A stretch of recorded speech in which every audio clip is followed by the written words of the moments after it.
Hello mga kamarites! Ang ibibidyo ko ngayon ay tungkol sa monthly expenses ng cost of living sa Norway. Ito ay base lamang sa aming pamilya, 2 anak, bali 4 kami. At depende rin ito sa kung saan ka sa Norway. Kami ay nasa Oslo at saka kung base sa experience namin at saka base kung gaano kalaki yung ano ninyo, pamilya ninyo.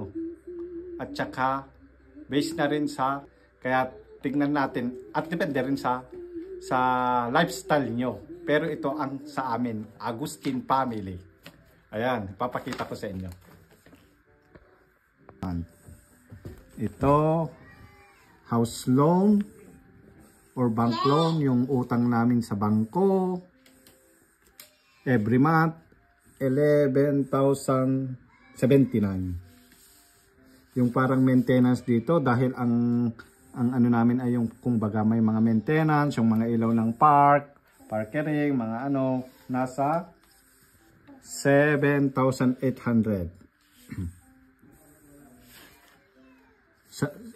Ang napupunta sa bahay lahat 18,800 Norwegian crowns yan ha. Kung sa Philippine peso to 94,000 sa atin. 1 month yan.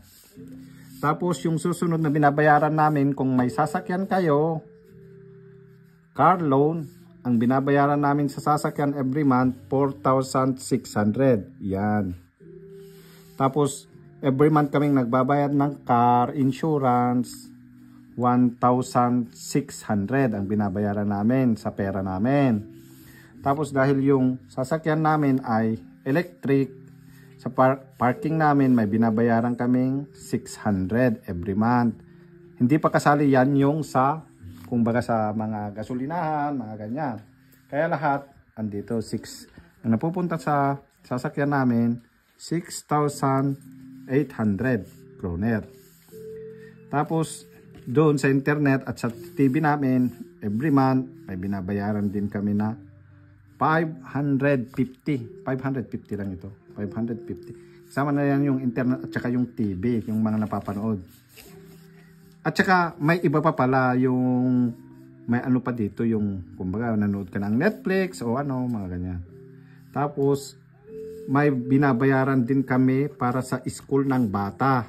Hindi ito yung mga bata kasi sa kinder hindi libre, nagbabayad kami. Ito andito 3,200 kroner kay Sara, ito sa anak namin, kinder, every month yan. Tapos yung electricity bill namin, yung kuryente dito ngayong ano, yung sa winter 2,000 ang binabayaran namin every month yan ha. Pero winter dahil medyo mahal ngayon din. Tapos sa ano din pala sa sasakyan namin, nagto-toll gate din kami every month. Toll gate yan, car toll gate, mga around 1,000 every month yan. Tapos may binabayaran din akong travel insurance namin na family, 500 every month.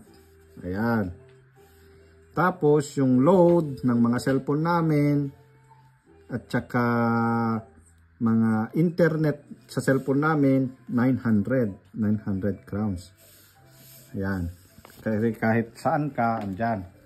Tapos yung utang namin, yung mga cellphone namin, ito in 1 year 1,000 every month.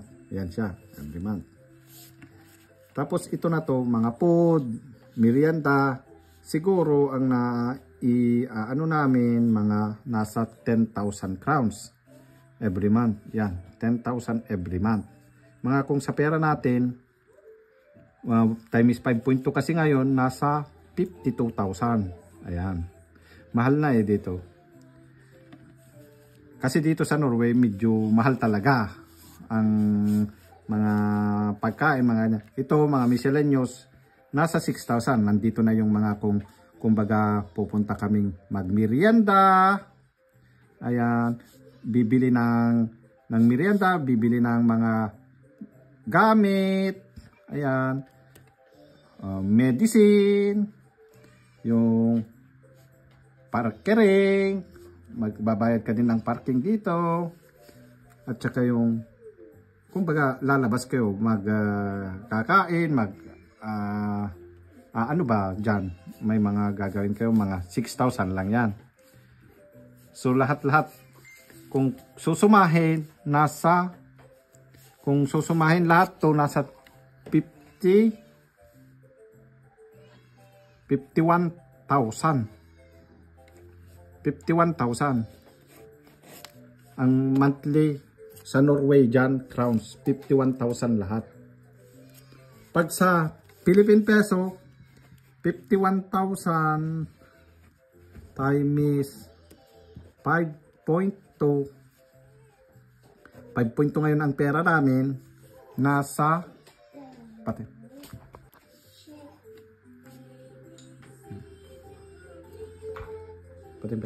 wala pa yung mga padala. Kung nagpapadala din kami paminsan-minsan, yung sa Norwegian crowns 51,000 lahat.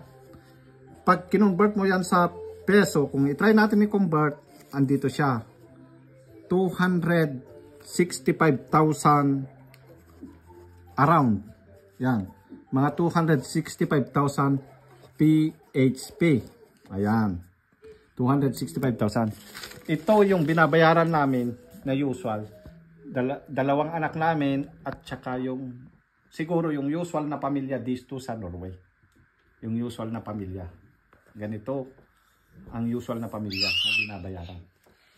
Okay. Ayan. Thanks for today.